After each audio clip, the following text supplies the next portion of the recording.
Welcome to Not Your Nerdy Neighbor. My name is Eric, and this week I am cooking beef flat iron steaks and sweet potato. Sweet potatoes, great alternative to white potato. It's a little more carb friendly, less sugars, less starch. Definitely a great alternative if you're trying to watch your weight or if you just want a healthier alternative. If you're thinking the taste of sweet potato pie, it is nothing like that. If you've ever been out and about at a restaurant where they had like sweet potato fries dusted with salt and maybe a little bit of cinnamon, that's closer to what I'm doing here, only minus the cinnamon because I really don't care for that. Flat iron steaks, great cut. The place I got them at, they are less than New York strips than if you get them in like a grocery store. They tend to be. My opinion, I like these better because there's less fat to cut off. So more, what you see here is the marbling. All that ends up essentially melting into the steak, giving it an amazing flavor. You really don't have to do much to these other than salt and pepper, maybe a little garlic powder if you're feeling curious, but I do think on this one, salt and pepper is really the way to go. If you had something that had less marbling, less fat, like filet mignon, one of those loin cuts, I would probably add in some garlic, maybe add in some type of like mixed spice to the steak, but normally salt and pepper is the best guess. So what I'm going to do here is I'm going to chop up this sweet potato into large discs because I'm throwing it on the grill. Don't want it falling through the grate.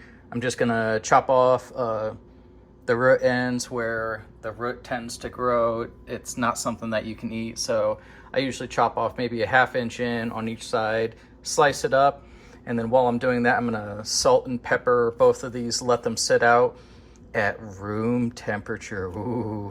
For 10 to 15 minutes. You want to bring them up closer to room temp so that they'll more evenly cook.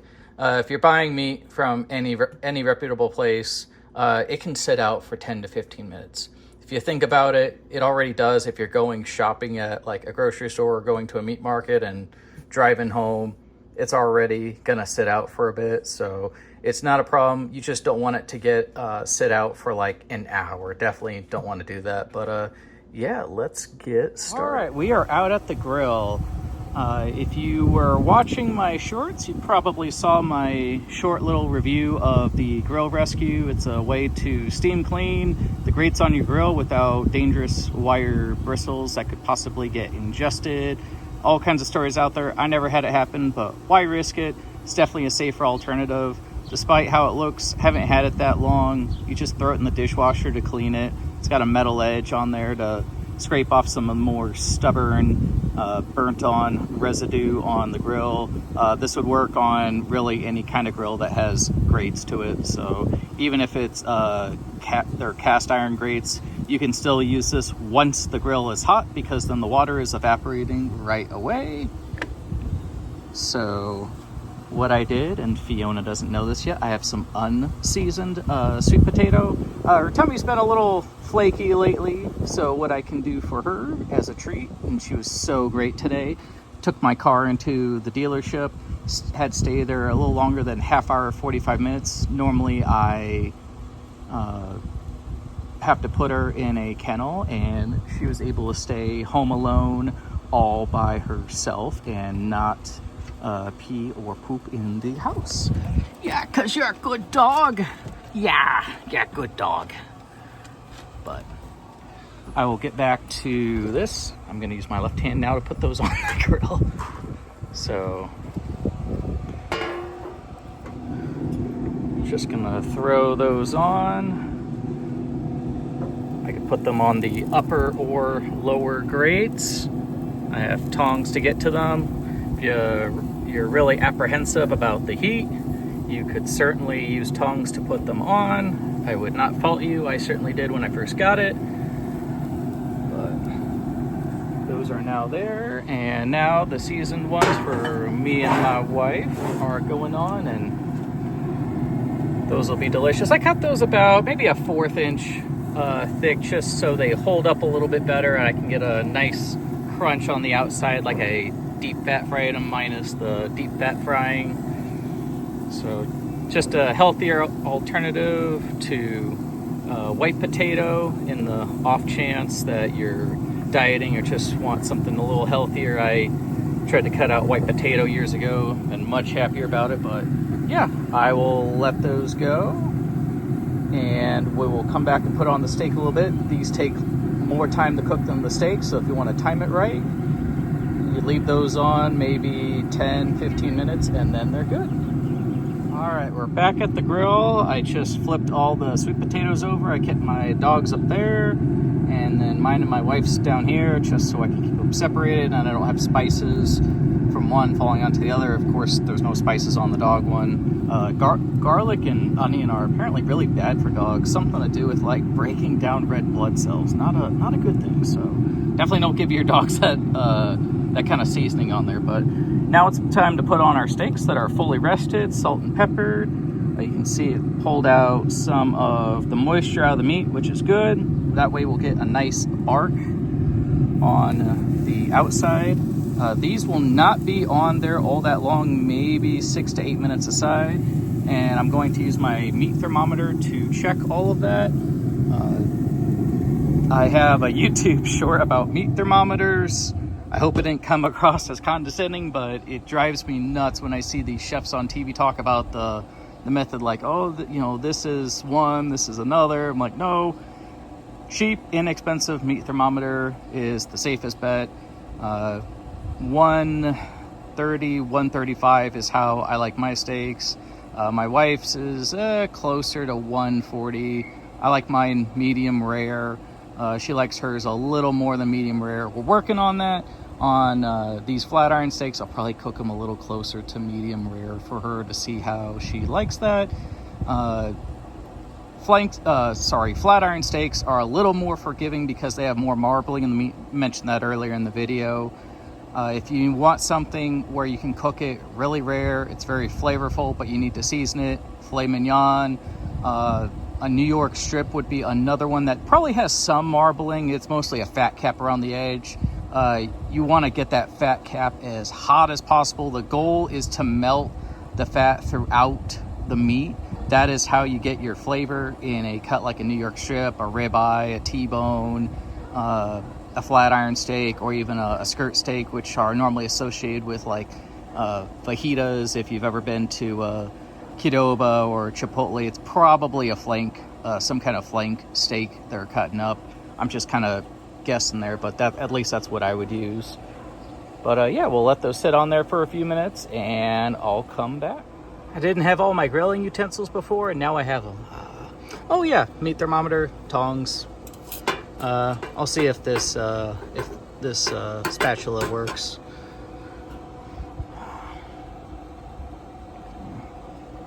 Now I can grill. Ooh, those are looking great. All right, let's see how the other side looks.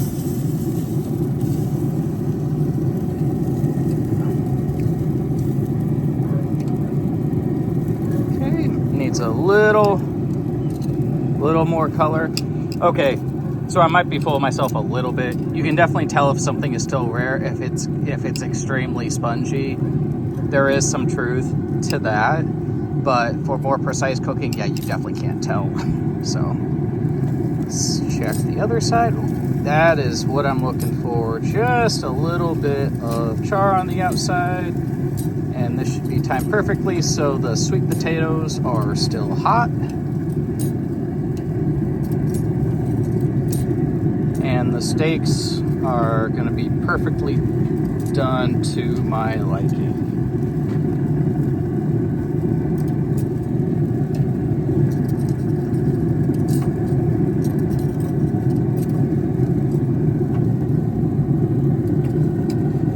Just take your time. You don't have to do everything all quick with this. And one thing I am going to do, I'm going to take out my meat thermometer.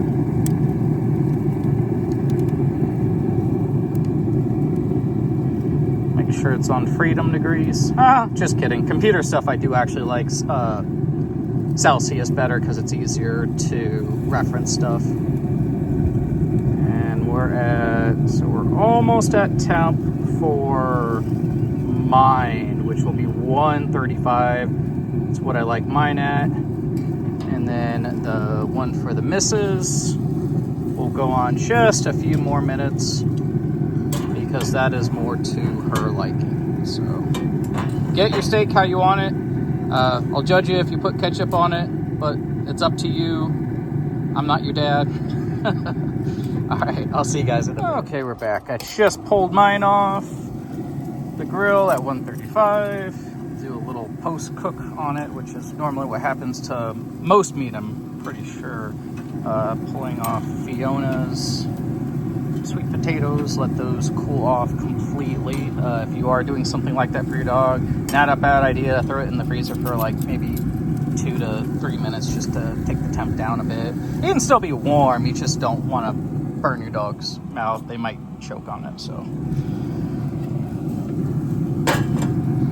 And then pulling these off, and I'll have a new spot for my steak to get some grill lines for the wife's steak. And she will be plenty happy with that.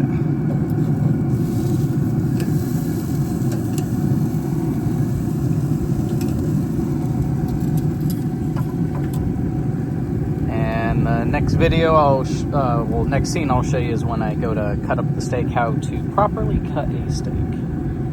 All right, so the steaks have rested for about 10 to 15 minutes and they are ready to cut. So what you want to do is find out which way the grain is going in your meat. I'm going to start on this one over here. My lovely wife is filming right now, so what I'll do is I'll cut the steak and look. Oh, look, I cut it the right direction on the first try. I know that the thicker edge over here was on the end, so the grains are going across. So I want to cut against the grain. I don't want to cut with the grain or else it'll end up being stringy. So what I'll do now is I'll just slice them up into strips. And since I let my steak rest a little longer before I put it on the grill, it's a more even color throughout, and you can even cook it a little rare without your significant other or person you're cooking for even realize. Yeah, I know.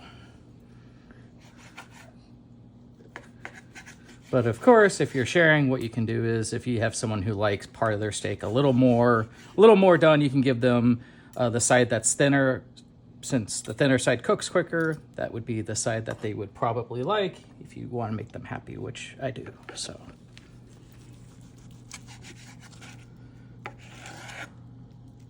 So this is definitely the rare one.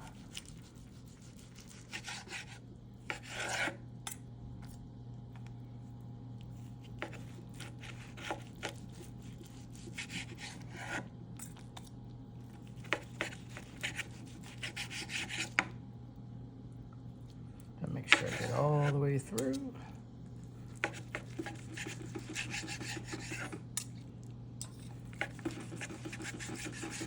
And that is how you cut a flat iron steak. And then what you do is you thank your camera person by giving them a piece. What do you think?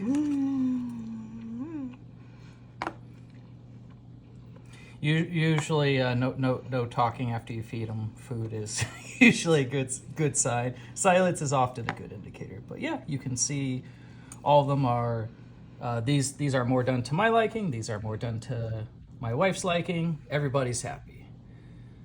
Just want to thank you all very much for watching and subscribing. As I'm filming this, we're up to 82 subscribers. So thank you very much for your support. And I will continue on doing this. Have a great one and have a great Memorial Day weekend.